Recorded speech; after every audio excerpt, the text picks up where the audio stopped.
the past, the weather's changed. Should I be sorry? Should I be sorry?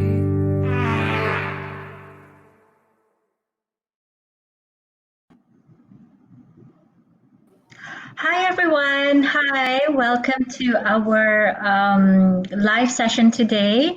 And for some of you who have watched Cleaners, we have got our director in the house today, which is Glenn Barit, who also wrote the story. Hi, Glenn. Hello. Hi. And we also have Chek Tagyamon, who is also the producer of the movie. Hi, Chek. Hi, thanks for Hi. having us. Yeah, so you guys are in Manila right now? Yes. Oh, okay. So anyway, my name is Jasmine Suraya, and then we are live broadcasting from Malaysia and Manila. And today we're going to be talking about the film Cleaners.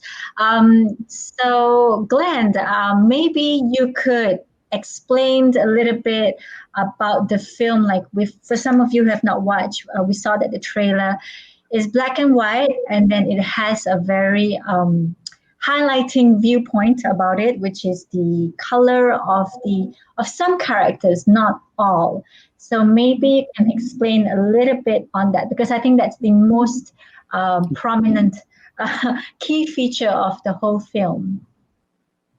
So the look of the film is quite different. Mm-hmm. So all of the frames in this film are photocopied, and then we manually highlighted them, the ones with color. So we highlighted the main protagonists for each story in the film, and then in the end they come together for this one burst of color. So why do you decide on that? Like, why does it have to be black and white, and then you have all these highlights and everything? So yeah, so there are a lot of reasons why we pursued this kind of film form. For one, since this is a high school film, we want to make it look like the film is like also a film project or a school project. School project. Yeah, it's like something you do when you were in high school. And also because Cleaners goes with the thematical arc of being clean, being pure. We also wanted the form to coincide with that theme, meaning it looks not as crisp as the digital films we usually see. So it's like a representation of imperfect cinema, or like being gritty in itself, being has that unique look of having these textural imperfections. So it's like a response to being clean, like that. And what else? It's also like a response to the mainstream cinema here, because we're Mm-hmm. used to seeing very clean, very digital, Very very perfect. yeah, very polished, very perfect, and you lose some personal touch if you're going to do that. So there, and I see. Okay, so I think that answers Denise Loca's question. So there's actually a list of questions that we have, and then you mentioned earlier that you wanted to touch on cleanliness, and then that is why also you have all this highlighting, being seen throughout the movie. But the word cleanliness and the title Cleaners, and then you have the first part when the main actress actually, while she's performing, she shit herself. And then there was also the corruption towards the end, and then in the middle where the guy circumcised himself in front of the few bullies, right? Um, what's the message that you are actually trying to send to everybody through these short stories and the word cleaners? So first, just for context, I don't know if it's the same in Malaysia, but here in the Philippines, cleaners is the term used for the students who clean the classroom after school hours. So the class is divided into groups, and every day each group is designated to clean the classroom for each specific day. So it's quite popular here in the. It's a popular tradition here in the Philippines from grade school to high school. So yeah, so that's why it's also entitled cleaners. And for the theme, I thought of when writing the script, I thought of having this like uh, narrative shape wherein it starts from being clean in the most personal and physical sense, and it gradually evolves into a bigger kind of sense of what it means to be clean. So from the personal, uh, it it gets bigger towards like a societal level. So Oh, I see, I see. Right. the from shitting yourself and then uh, battling the dirty politics in our towns. So it's Then, something very exterior, like what people normally connects hygiene, personal hygiene, dirtiness, like all the shit and everything, to what it means dirtiness on the inside. Is that how you were developing the whole arc of your film? yeah, and also from the inside to a social political level also Mm, to mm. outside. And I guess what but that entails are we have this in that different stages we have this uh, it's structures or walls and institutions that oppress us to perform a certain way or to to uh, what you call limit your like your self Like, yeah. actualization or nation building. So those are the walls or institutions and structures that needs to be like broken down or uh, yeah or like destroyed. Understand. So check. You produced the film. Um, so have you guys known each other for a long time before the film was made? Yes, we were what do you call this, colleagues since since college.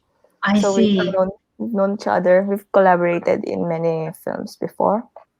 So when Glenn wrote the script, and then when he came up with the idea, what was your first thought of it? I actually witnessed him writing it. He joined this workshop, which is quite which has been really helpful. It was mentored by one of the Philippines' best writers, Mr. Ricky Lee. So yeah, I watched it that when he was first thinking about the concept, and then him actually finishing several drafts, and it's Ah, really interesting to see right. the process. So you agree with like, oh, okay, I'm going to produce this film because I don't know, like I read on a news somewhere that this was never made, this sort of treatment, um, and then was it hard to get your investors to invest in this film? You know? Yes, I believe in the script, but we really thought there are other producers here as well. My fellow producers and I think that it will be really difficult to uh, to produce it and find funders. So because the treatment is really laborious and uh, daunting. But Right. yeah, we managed to apply for Q Cinema Film Festival, and they gave us a seed grant. And apart from that, Guardian Angels, who are private investors, helped us fund this film. So how long was the process to get this whole investment in order to make this film? Did it take you guys a long time? Mm, I think the funding part is just nearly less than a year. Everything moved so fast, and it's really crunch time to find funders. So just to give context, the film festival seed money is just around 30,000 USD. But yeah, it's really small compared to big international productions. But in the Philippines, it's quite the norm to work around these kinds of budget, and it's really hard. Right, right. We'll get to that later because that's quite interesting as well, how filming is like in Philippines, but we'll get to that in a bit. So, yeah, so you mentioned that, okay, so we've talked about the unique visual technique in the movie. And then, but also, when I watched, because my high school years were from 2001 to 2006, and then I also noticed in the soundtrack, and I think a lot of the students there reminded me of my childhood at that particular era. And I think some of the songs are quite like Simple Plan, this kind of a beat, like, oh, I hate my life, I'm so emo and stuff like that. And then I also read that this was an era that you wanted to put in a film. It was on the transition when kids had access to phones and social medias. So is that why the idea of using highlighters so prominent? I mean, you could use anything else. You could use color grading or anything digital, but why is it that you must print and photocopy, and why must you use highlighter? And I don't know if we've actually gone very detailed into the highlighting part. So yeah, you're correct in saying that it's like a transition period. Mm-hmm. We don't have social media yet, or don't have smartphones. We only have SMS or text. And so by employing this kind of technique, it goes back to the days of actual using your hands more. Like uh, everything is much more tactile, or you feel uh, everything much more, like the materials and things. So that's also one of the reasons why we chose photocopies and highlighters, because we also want the film to feel like it's made by hands and not digitally processed. So I think when you see the strokes in the film, you'll also feel like they are actually, or they're really been highlighted by actual hands, by actual people, uh, and it didn't just came from a digital process. So how long did that whole thing take? Like when you print, photocopy, highlight, how long? 43,000 copies, right? Over. Around, we managed to get it down to I guess 30,000. 30,000. So how many people was it to do the whole highlighting thing? I think we employed six people, and then we also had help from friends, from family, and the highlighting process itself, I think, took about a month of Oh, wow. the highlighting. Yeah, Wow. That's it's really taxing. Yeah. wow. How many hours in a day? 16 hours dedicated. For our employed people, we allotted 8 hours a day, but for Right. us, that is really doing the film. We had to extend to to more time of the day. Also Ah, weekends for us, but for the employed, only weekdays. 8 hours, 8 hours. Okay. Okay. All right. Cool. So, the third question is, as this film is your debut feature film, what are the challenges that you faced pre and during film production? So yeah, for pre-production, the main challenge was the schedule and the budget. Since we're working on a film grant uh, type of production system, everything is really jam packed in less than a year. So everything from pre-production to post-production, we had to do it in like 8 months. Right. So every day is a challenge. We're in what could you do to get your goal efficiently and effectively. So we had to plan everything very thoroughly, and so it was very hard also like to get additional budget because we had a limited time for talking to other producers, to other investors there, and we have this post production wherein it's very heavy, so we had to Yeah. allot a specific time for that as well. Right. For production, Chet, do you want to answer for the shoot itself? For the shoot itself, Tuguegarao, the town where we shot the film, is really it's north of the Philippines and it's quite notorious for its hot temperature around most of the year. And so when we shot there, it's around like sometimes it goes around to 40 degrees Celsius. In And Tuguegarao, is it? To, yeah, so it's one of the biggest challenges, like keeping the people sane during the shoot, while also managing the logistics of traveling too far and the luck in shoot itself in the city, and also working with the young actors. but why do you guys pick Tuguegarao? Why? There. Why? I don't know how do you put it? Tugue? Tuguegarao. Tuguegarao. Tuguegarao. Why do you guys? What's the significance of that particular location? Tuguegarao is my hometown.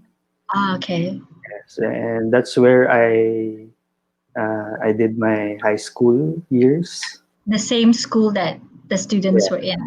yes. Ah, So it's a very special place for me, and I think the film becomes more nuanced and more closer to reality if I shoot there because that's what I really experience. That's what I really know, and small details about my high school experience will most probably be put in the film if I shot there.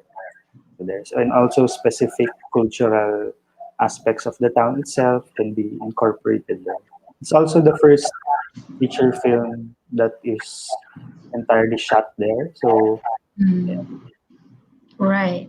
So, okay. The fourth question. Um, you guys won Best Picture, Best Screenplay, um, Audience Choice Award at the Q Cinema International Film Festival, and then it was also screened at the Busan Film Festival. The film. Did you ever expect for this film to be that successful? I mean, you know, from your ideas, because you you guys, you also mentioned that it was tough to get investors in, and the show is, I think, very different from other Filipino films. Were you Do you expect for it to get such a critical reception, or were you pleasantly surprised? So doing the film, we don't have any expectations at all. So like we just take it by day. Like yes, today we finished this task. Finally, we got at this point. We finished highlighting. We finished uh, doing these particular tasks, and going into the film festival. We really don't have we lost all hope, and we're very drained at the end of the process.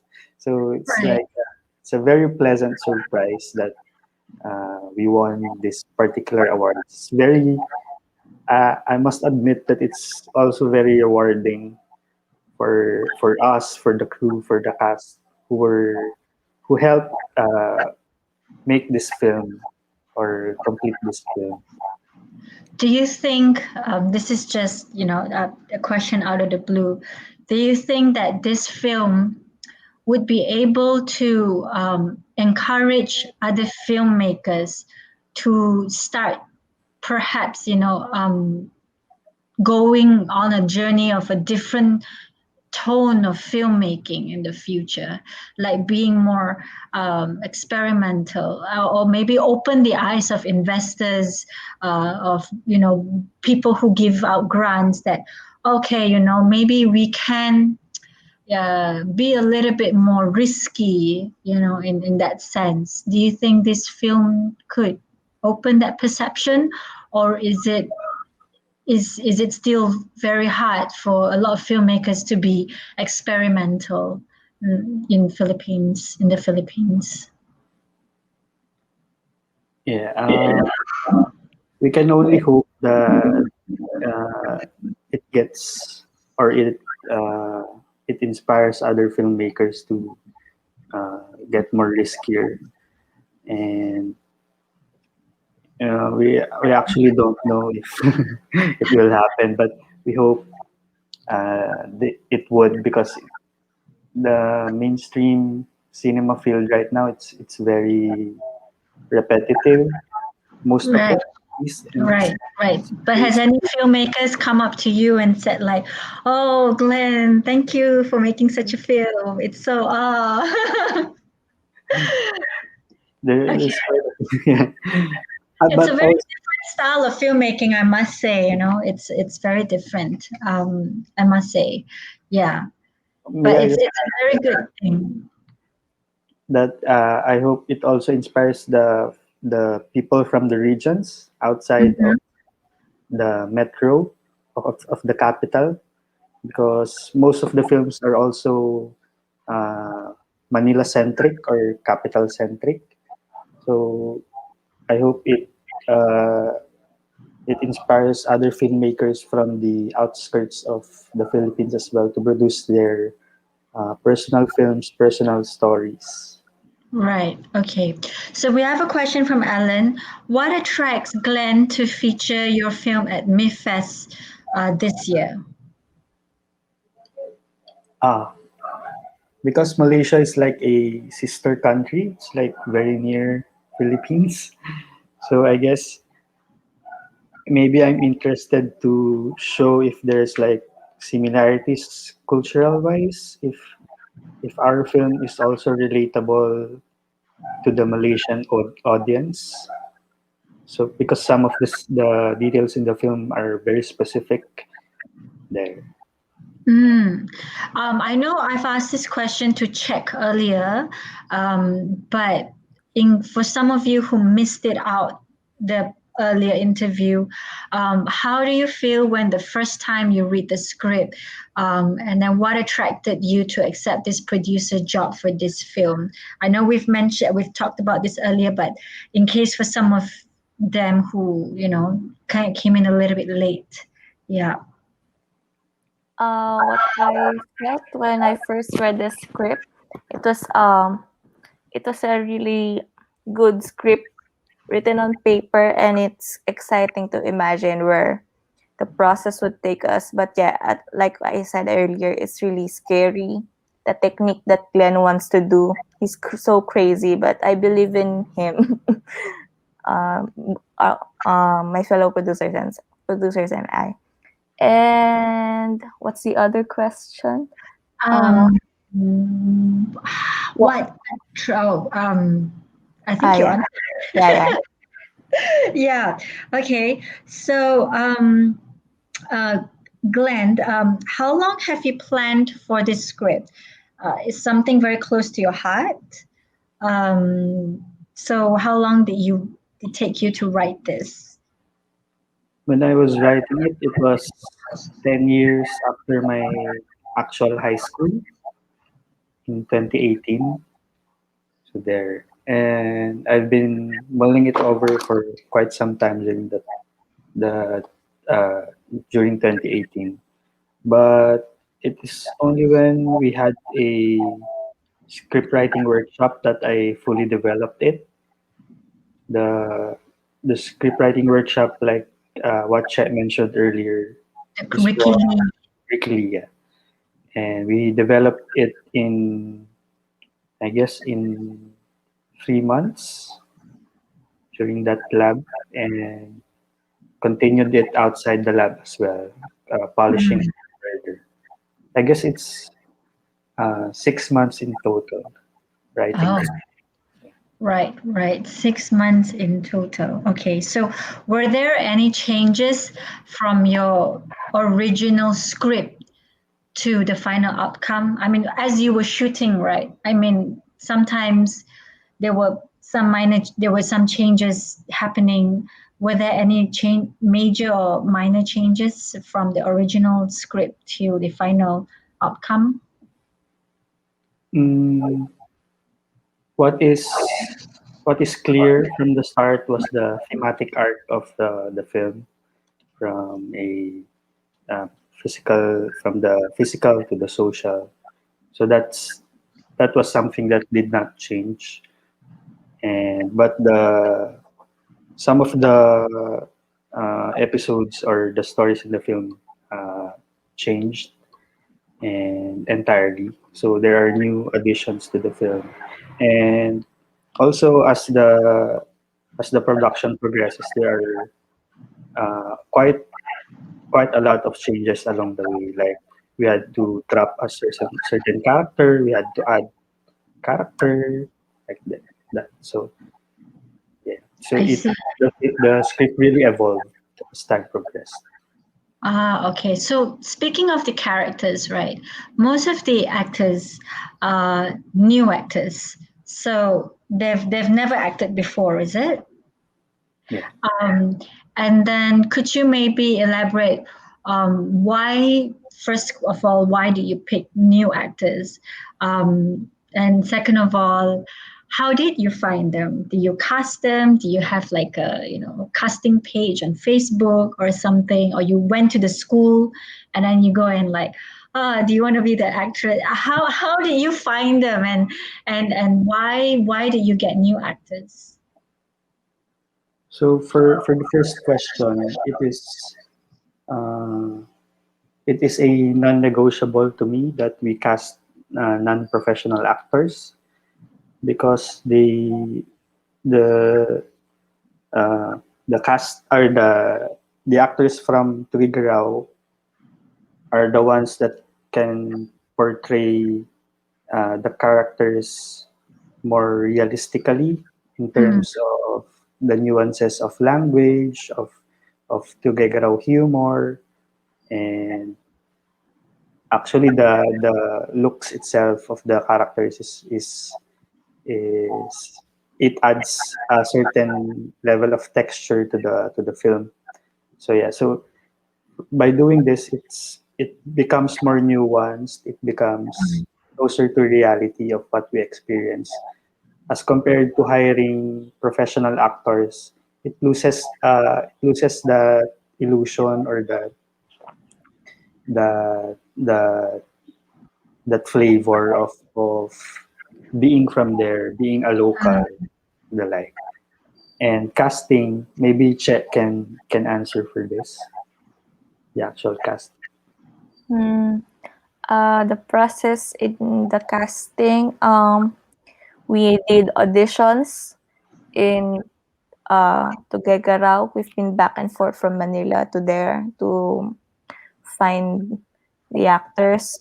And yeah, during the auditions, we're just looking for unique characters, unique, what do you call this? Personalities. Yeah, personalities, and those who can really pick up the script well and transform it into their own vision in a really funny way. Because they fit the character very well. Like, like the three, there were that three boys, I think they were, right? Yeah. And then the girl in the green one, yeah. The was it yellow or green? The one with the specs, the one that got into an accident with the cow. Oh, yeah, Was yellow.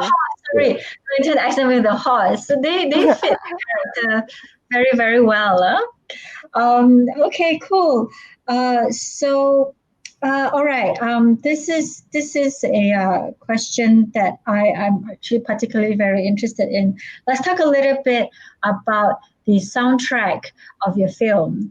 I think I when I was watching it, I think that was what was also very clear to me. It speaks of the tone of the film as well. And then I also read that they were many from, correct me if I'm wrong, is it all of them are from local bands or just some of them? Uh, all of them, yes. All of them. And did they write the songs for the films, or were they originally a song, and then you just take this, the song to be the soundtrack? Uh, so it is the songs in the film are local in two ways. Like Mm-hmm.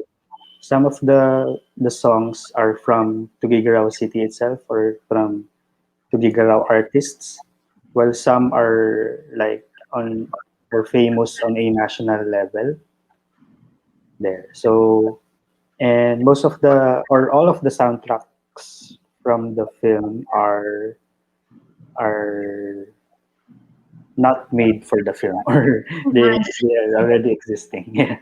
Were they from that particular era, or were they new songs like in the past 2 3 years? Yeah. Aside from the last song, Mm-hmm. the the final song, that's just from 2018.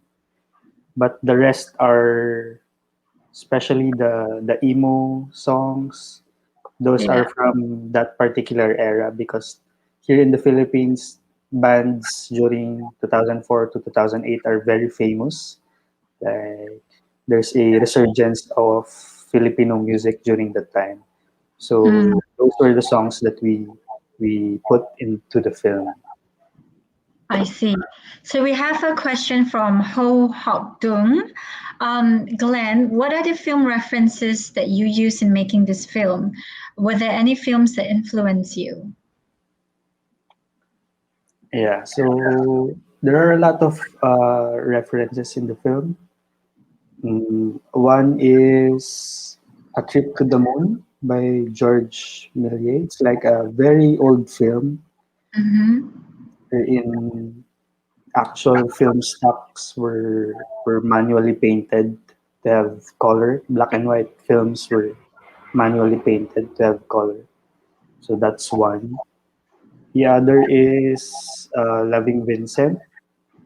It's quite a recent film where every frame in the film is painted as well, like actually oil painted animation there. And also films by Edward Yang, like that. My cinematic idols there. I also tried to incorporate in the film. I So, see. so there are a lot of for appearances.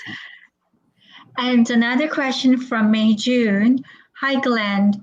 Will you do this again with the same technique in your next film, or is this just an experiment? So I've heard somewhere that story dictates the form of the film. So I guess this technique is just makes sense for this kind of This story. story. Yeah. Yep. So I don't know if I'm gonna use it again, but it if I ever thought of another film that the matches this technique, maybe I'll use it. But yeah, so maybe right now I'm just trying to explore other techniques as well. So it's not. Ah, okay. Okay. So, all right. Cool, cool. Are you currently working or planning for any other film projects? Maybe you could share something with us. So I'm currently developing my second feature, but yeah, I'm just in the writing stage phase right now. But it's about a safari park. There's a safari park here in the Philippines that is what do you call it? Is put up by one of our dictators during the 70s, I think. Mhm. So there, Right. it's very interesting for me because they brought in African animals to the Philippines and then they displaced indigenous community out. So it's about displacement and it's quite fun because it's animals like zoo animals. So yeah, So will that be a bigger challenge compared with cleaners? yeah, I that's a much bigger challenge. So we're also exploring if it could be animation or should we go for live action there. Right. I'm curious to know about the writing process of a script. Um, how do you get to start, sitting down and write? Are you sparked by an idea, or is it from, particularly from an experience, especially like what you're doing now for your next feature? How do you find that? What is your writing process like for you as a film director? So I guess writing is like you can write in two ways and you need both, I think. One is you really sit down and do the work, and sometimes if you really sit down, something comes in. Like if you really put your head into it, something comes in if you just sit down and do some typing.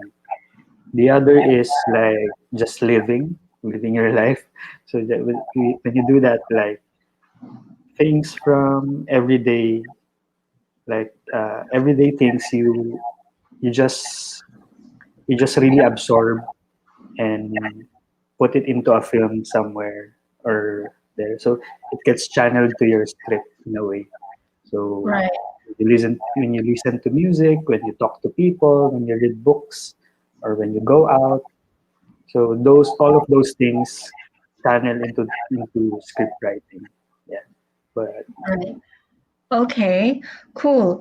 Right. Okay. Well, one question that I would like to ask you from Czech as well as Glenn's point of view. Um, how just a very general question. How is the Philippines film industry like? I'm actually quite curious to know. How is it like over there? Because you also mentioned that the mainstream shows are quite repetitive. Um, how is it like? Because I mean, if I were to talk about Malaysia, it's very obvious like what's happening here, but in Philippines, because there's also like a lot of good content coming out from there, but also a lot of discontent among the society, I feel. And then, but there's also a lot of independent work, and a lot of your work have gone to film festivals. So, how is the film industry as a whole, budget-wise, anything? Share. Pre pre-COVID, there's the studio system, the mainstream films, uh, and then there's the independent side where it's mainly films are mainly produced by film festivals in the Philippines who give out grants. So there's quite a number here, but only Q Cinema gives. What we like about Q Cinema, it gives the full rights to the filmmakers. That's why we decided to go there despite of the budget limitations. So yeah, that's the main. Those are the main funders, the film festivals. It's really a unique setup compared to other Southeast Asian countries. And yes, so we're in the independent side, we're slightly being now open to, doing international co-productions and joining international film labs and such. The more and more filmmakers are being open to these processes where we find other funders abroad. But for cleaners, we didn't have enough time to do international co-productions, so we just did the normal Filipino part. Yeah. But Oppo now during COVID, it's more and more towards streaming, so I can't speak much about it yet because the landscape is very much changing. And for Glenn, how is the Philippines film industry for you? Yeah. Like it's very evident in our distribution schemes. Like when you go to our cinemas, like a huge chunk still goes to like Hollywood films. Or Mm. if you think of it like a pie, uh, our cinemas are dominated by one Hollywood films. So a huge chunk of that is Hollywood films. The next are the studio films, and then the independent houses, and then uh, independently funded films. It's there. So we're still very much uh, struggling against those kinds of big industries to go against. So there. So our government does not really prioritize, or there are no laws that cater to our Filipino made. It's like sorry, there are no laws that give favor to Filipino independently made Filipino films. So there. So we hope that someday uh, there would be allotted cinemas for us, not just because sometimes if you have Marvel movies, all of our cinemas are have Avengers there. So Right. the independent scene is dead if that's the case. Are there any independent theaters? For example, I know in London there's one special cinema that screens only independent films. Is there one like that in the Philippines? Are a lot of people watching upcoming filmmakers in the Philippines? So yeah, here in the Philippines we are dominated by malls.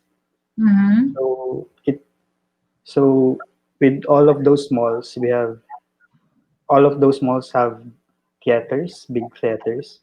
So so most of the viewing public goes to those theaters.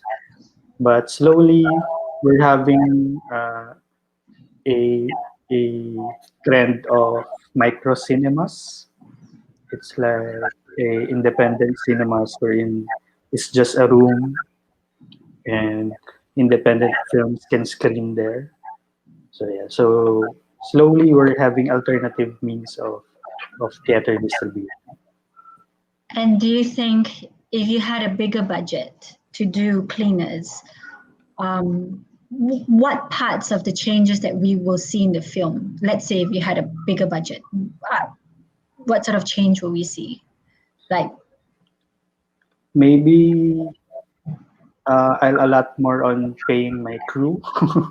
Maybe that's not necessarily the film itself, but maybe having a nicer hotel for our crew, or extending period of shooting days so it's more relaxed there. So if I do that, maybe the film will be 10 times better if the working conditions are much better. okay. So we have another question from Ho Hok Dung. What are the issues that are important to you, which we can expect you to champion in your future work? Oh, it's because here in the Philippines there are a lot of social injustices, and like you can just pick one and there. So, yeah. So there's a wide range of of things that I can champion here. So it's very the climate here in the Philippines, the political climate is very bleak. So yeah, so we have a a fascist president. So we can uh, uh, there are endless no there are many things to champion here in the Philippines. Yeah. Right, right. And that reminded me like of cleaners as well.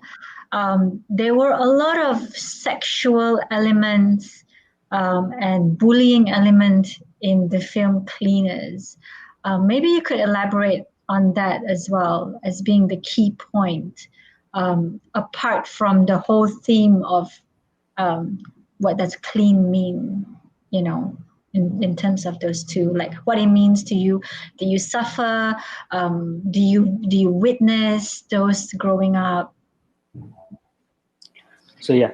So here in the Philippines, we're still a dominated by Catholicism, like like a the religion Catholicism, and it is a dominant force for in terms of like uh, defining sexuality and the like. So for a school like ours, wherein it's a Catholic school, so it reflects on the issues of the youth, like what it means to be a homosexual or a queer in a Catholic school. So and it also uh, goes bigger in a societal level, like we have an inherent patriarchal uh, society wherein uh, much of the people are very like espousing machismo and like very patriarchal. So it's also something that we try to to destroy or break, like having these conservative notions of of in terms of sexuality and gender. So Because I see that it's your film is in a way like it is okay. In a way, it seems like it is okay. It is okay for a high school girl. I don't know if it's okay, but to me, it just seemed like it's part of life that they just went through it. You know, the guy who's not circumcised and that he just went through it. Yeah, was that something that you wanted to tell as well? Like that it is okay? mm, Or is it just uh, a reflection of society? it's a complex issue, but what we're trying to say really is like you can be you want to be if you break down those walls, like Right. uh, yeah. Like So when they scream at the end, is it? Like Yes. you can just be what? Okay, I So it's see. like hinders your personal, who you want to be is hindered by those institutions or walls. So yeah. So maybe what the film also tries to do is have a discourse about uh, teenage pregnancy and homosexuality. There. Okay, cool. We have Chanlo here. How different were you that you originally envisioned the film being like, and how it eventually turned out? Hmm. It's quite close to what I envisioned. I guess just in terms of form, we're very set on what it looks like from the very start of the production process. So yeah. Mm, okay, so almost similar. So a question from Wu Ben fans, Zin Alicia. Why did you choose those particular stories or experiences? Emo kids being forced into traditional dancing to build up the overall story of Cleaner's Tales. So yeah, I guess most of the stories are from my treasure chest of memories from that time.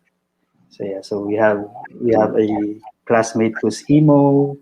I have a classmate who who runs for youth President, Youth council. Yeah, Council. yeah. We have a president like the character in the film, where it's very bossy and very so so most of the characters and stories are from people I know and personal stories. And Alan asked from Mickey Cattell, is Cleaners possible for a Netflix release?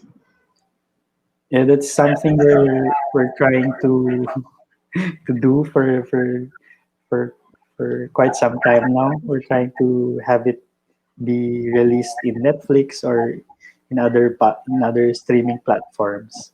So yeah, it's something we're working on currently. Okay, so last two questions. What is your biggest challenge? Maybe one for Glenn and also one for Czech.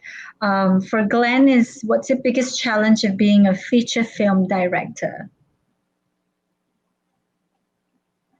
Transitioning from short films, feature films is much bigger and much more taxing and anxiety inducing. So yeah, it's during the entire duration of the production itself, I had a lot of breakdowns, mental breakdowns, and the like. So yeah, so it's a much more bigger beast making feature films. Every day is a struggle. Why do you decide to be a director? I really don't know. It's just an impulse, I guess. And Czech, being a producer is it's quite tough. Um, so many responsibilities. What's the biggest challenge for you? Uh, Maybe seeing the film get finished and making, even if you believe in the script, you have to make others believe in it too. So maybe that's the biggest challenge as well. Give us your money. All right. Okay. Yeah, this is very inspirational. Watching Cleaners, it's also, I mean, I'm from Malaysia, and then I could see my teenage life over there in the Cleaners. So one from Chan Lo, what was the hardest artistic choice you made in making of this film or any stage in the production? What was the choice that you had to make? The hardest one. Maybe the hardest one is the form itself. So because without that, we can survive. Like we can make a film without it. but we still pursued to do it because we're crazy and like we're very stupid. But like it really adds something to that film that's I can't really explain. Like it adds a certain layer to the film that uh, it brings the film to a different level for me, I guess. So yeah, yeah, it's also very hard to do. It's very laborious and time consuming. So yeah, so it's one of the biggest choices. It's also from from people we pitched to something that they think is not very, it's not gonna help or it's not necessary. So a lot of people told us that it can be, we can do without it. So yeah, but we still went for it. But I don't think it would, personally, I don't think it would be as impactful actually without the black and white. I feel the black and white and the highlighting added some, you know, more depth to it. I felt, as I watched the films, I understood it more as I watched the film. So it was a very good choice, if you ask Thank me as you. an audience. Thank you so Um, much. Mickey Cattell, are there any other versions or cuts of the film that perhaps audience would like to see? We're actually there's no version, other version. We only cut a few parts, and there's no director's cut or producer's cut. Mm, because maybe we're restricted by time during that time, so we had to plan everything. We have to make sure that what we shoot is what we put in the film. So yeah, and we have creative freedom. So while doing the film, so this cut is really the director's cut or what we really want to to make. It's really the film that we wanted to make. Yeah, it's just the scenes. You just have to, you know, black out the some scenes that are restricted in some countries. That's all. Oh, I see. Like what sort of scenes that would be restricted? Is it There's scenes where when he circumcises himself, and he has to throw it at the bully, and oh, there's the foreskin of the yeah, foreskin, yeah, being thrown at the I face. see. But that was okay. I'm not going to ask because Yeah. okay, because it would pull people away from that. Okay, cool. Any last words that from Czech? Did you have any last words that you would like to share? Uh, yeah. I hope more and more people support and produce stuff that we personally like, and outside of the conforms of the mainstream cinema. And yeah, let's work hand in hand in achieving that, especially now that there are other alternatives in producing and consuming those films. I see. I see. Okay, and from Glenn, is there are there any last words?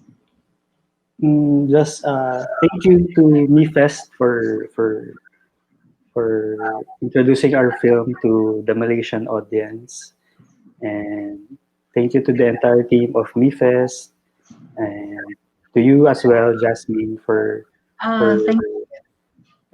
for hearing us talk about about a lot of things. Yeah, Yeah. and it's a pleasure talking to you, and there. Do you have any advice for filmmakers who want to make a film? Perhaps what's the biggest lesson that Czech or Glenn, like any of you, have learned in your journey as a filmmaker? Is there an advice? Don't do this. Be more this. Is there a particular? Because I would love to know. You know. Yeah. Uh, I guess uh, keep at it. because it's a very long process to reach to your first feature films. You had to put a lot of hard work into it. You have to make shorts. It's nice if you make shorts first, so you can practice and find your voice there, and do the things that urges you, like what's your interest, what are your interests, so there. So, and don't be afraid of rejection. I personally have been rejected in a lot of film grants, film festivals there. So it's a really, really long, boring, and sad journey. But maybe it's worth it in the end. You have a feature by the end. So yeah, there. Just keep at it.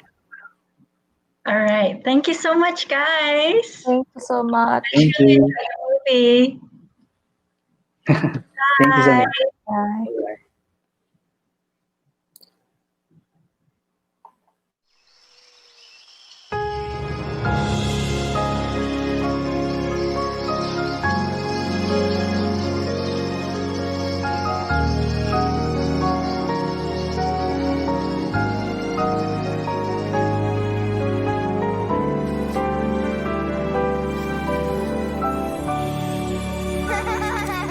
Come let us all, we shall join our hearts as